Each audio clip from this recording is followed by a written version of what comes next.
نبی صلی اللہ علیہ وسلم نے سب سے زیادہ زور تعلیم پہ دیا تھا، اور انہوں نے کہا تھا اس وقت کہ چائنا بھی جانا پڑے علم حاصل کرنے کے لیے تو آپ کو جانا چاہیے۔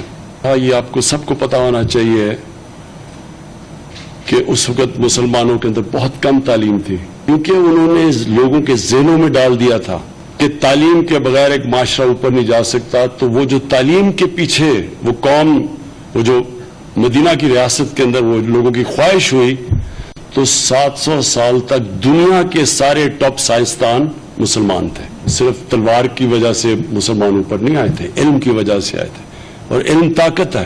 انگریزوں نے وقف سارے قابو کر لیے اور تنخواہ کے اوپر لگا دیا، اور تنخواہیں اپنے کالج والے ٹیچرز کو زیادہ دے دی جو انگریزی پڑھاتے تھے، اور آہستہ آہستہ آہستہ جو پیسہ تھا جس پہ مدرسے کے عالم جاتے تھے ان کا پیسہ کم کر دیا۔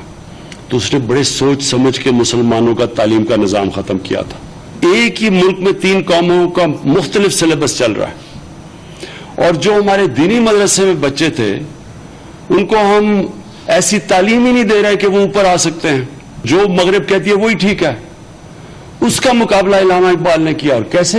انہوں نے پہلے مغربی فلسفے سارے پڑھے، قرآن کی ان کو سمجھ تھی، انہوں نے پوری اسلام کی تاریخ ان کو پتا تھی۔